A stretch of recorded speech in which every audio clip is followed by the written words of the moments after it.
মিডার জার্নিটার point of view থেকে এটা 2014 সালে প্রথম কয়েন করা হয়েছিল আইডিয়াটা। বিগ বি বলে একটা প্ল্যান ছিল সেই প্ল্যানের আন্ডারে। তো সেইটার উপর বেস করে প্রথম 2018 সালে জাইকা, জাপানিজ আমাদের পার্টনার, ওনারা একটা ইনিশিয়াল আইডিয়া ড্রাফট করেছিলেন। তো সেইটার উপর বেস করে সময়ের সাথে এটাকে এগিয়ে গিয়ে একসময় একটা ল্যান্ড অ্যালোকেশন প্ল্যান হয়েছে। বাট একটা সমস্যার মধ্যে আমরা সবসময় পড়ে গেছি, সেটা হচ্ছে যে এটাতে এত বড় একটা প্রজেক্ট, প্রায় 33,000 একর নিয়ে একটা প্রজেক্ট। সেই প্রজেক্টে অনেকগুলো মন্ত্রণালয় একসাথে কাজ করার কথা এবং অনেকগুলো ডিফারেন্ট ইন্ডাস্ট্রি এবং ডিফারেন্ট সেট আপকে নিয়ে কথা বলা হচ্ছে। তো এই ইন্টার মিনিস্ট্রিয়াল কোঅর্ডিনেশনের জায়গাটাতে একটা বড় ল্যাপস দেখা যাচ্ছিল। তো সেই ল্যাপসটাকে দূর করার জন্যই এবং যাতে প্রজেক্টটাকে আমরা খুব দ্রুত এগিয়ে নিয়ে যেতে পারি, সেজন্য এই অথরিটিটাকে সেট আপ করা হয়েছে। এই অথরিটিটা হচ্ছে একদম আলটিমেট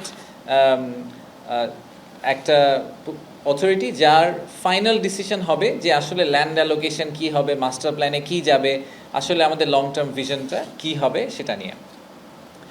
তো এই অথরিটিটা খুব রিসেন্টলি তৈরি করা হয়েছে। তো আমি যদি আমাদের লং টার্ম ভিশনটা থেকে শুরু করি, যে আমরা আসলে কি করতে চাই, আমরা কি দেখতে চাই মিরাতে বা মহেশখালীতে আমরা আসলে কি দেখতে চাই। মহেশখালীতে আপনাদেরকে একটু ইমাজিন করতে পারতে হবে, কারণ আসলে এখন যদি আপনি ফিজিক্যালি যান দেখবেন একটা কোল ফায়ার পাওয়ার প্ল্যান্ট আছে, আপনি একটা মরুভূমির মতো একটা জায়গার মধ্যে দাঁড়িয়ে আছেন, আশেপাশে কিছু বন্টন দেখা যাচ্ছে, পানি দেখা যাচ্ছে।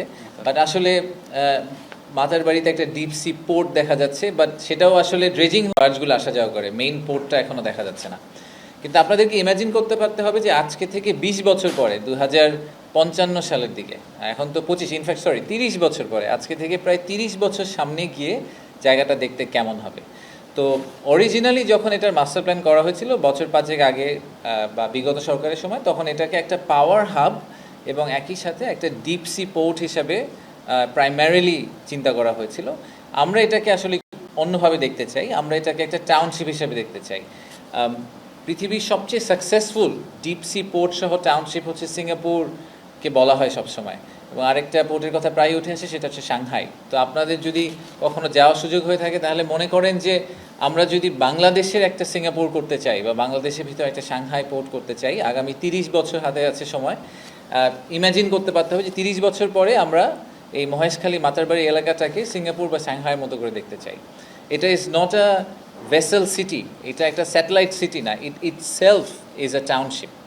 এবং অলমোস্ট চট্টগ্রামের আরেকটা এনহ্যান্সড এবং মডিফাইড এবং নিউ ভার্সন, যেটা আমাদের প্রাইমারি সোর্স অফ লজিস্টিক্স বলেন, ইন্ডাস্ট্রিয়ালাইজেশন বলেন, সব কিছুর জন্য এটা আমাদের একটা সোর্স।